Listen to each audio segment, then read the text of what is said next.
Sadhguru, one question I have for you, and this is relevant not just to the smaller and medium enterprises, probably more relevant to them, but also to the biggest corporates that I interact with.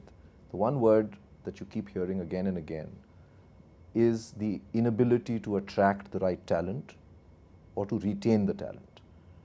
You have a lot of youth as your followers. It's a very restless generation. It's also a generation which probably has very different perceptions. Not mine. No, I'm talking about No. the youngsters. No, the youngsters who come to me, they're You not sort the them restless out. ones. All right, you sort them out, but I'm talking in general. It's restless. Its definition of loyalty is very different. It's not like, you're sitting on a certain position, so I'm going to be loyal to you or I'm going to respect you. And this seems to be one of the biggest problems today that corporate India is facing, and most certainly, the smaller and medium companies are facing, because it all boils down to how much money are you going to be paying me, what ESOPs are you giving me, etc., etc. What is your advice? I think they must come and study how ISA Foundation works, because I don't pay any of the people who work for me. They're all volunteers. Most of them are young. Almost all of them are young. And they are not restless. We were conducting a… I was talking about corporate India. I wasn't talking about you. I was conducting a two-day event for one of the top corporates in the world. Top 25 people of this corporation were there with us, and I had about 9 volunteers. They were 25, we had 9 volunteers doing things around me. So they observed these people, how they work, with the vigor and the zest with which they're going about, the efficiency with which everything is happening around us. They watch this, and I'm sure these people are always people who are looking for attrition from elsewhere. So they said, Sadhguru, where do you find these people? I said, you don't find them, you got to make them. How do you make them? I said, you have to make them fall in love with you. How do you do that? I said, first you have to fall in love with them. They said, oh, they don't pay us for that.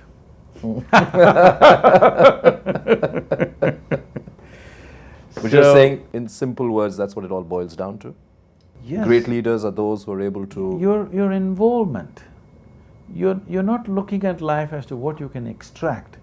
A leader is somebody who is looking at how he can offer something that nobody else can offer to him. Instead of that, you're thinking how to extract. If somebody is extracting something from you, how long will you stay there? Only as long as you're helplessly there, isn't it? The moment you have another opportunity, you're gone. So, a leader should understand that he must have something to contribute to everybody's life. His life should be an offering. This does not mean he does not have to live his life. Life becomes enormously rich because your life is an offering. People understand only if you take, you can make things happen.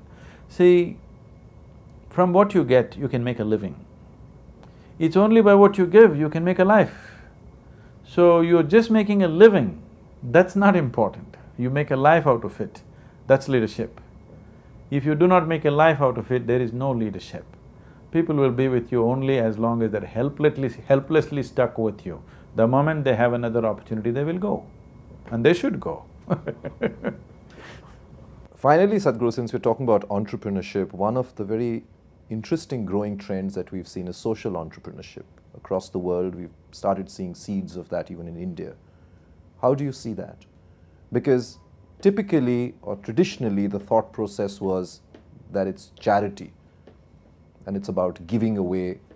But we've seen some examples, and we've been, documenting some of them even on our channel, that you can actually do good socially and yet be self-sustaining. Do you see that as a growing trend? What I have to say may not be liked by most people because people are thinking of doing good.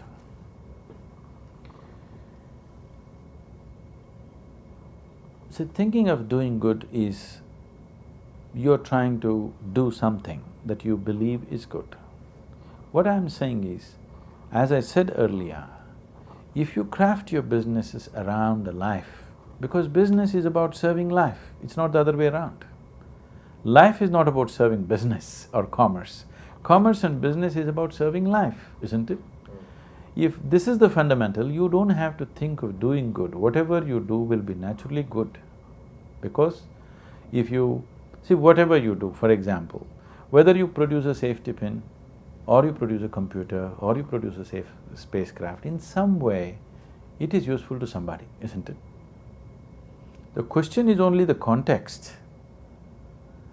Whatever anybody is manufacturing or selling, whether it's a piece of cloth or a safety pin or the highest level of technology, all this is useful.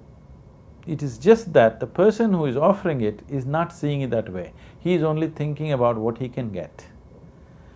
So what is needed is not change of what we are doing. We don't have to change what we are doing. We have to change the context of what we are doing. This should not there should not be something as social entrepreneurship and other entrepreneurship. All entrepreneurship is essentially to serve human well-being, isn't it? Does it mean you don't make profit? You make profit because you want to serve more. Actually, that's what is happening anyway, isn't it? As you grow your business, you're serving more and more people. Why don't you do with that context? If you do it with that context, doing business would be a phenomenally beautiful experience. Otherwise, it's a big tension. I see most successful people are tense.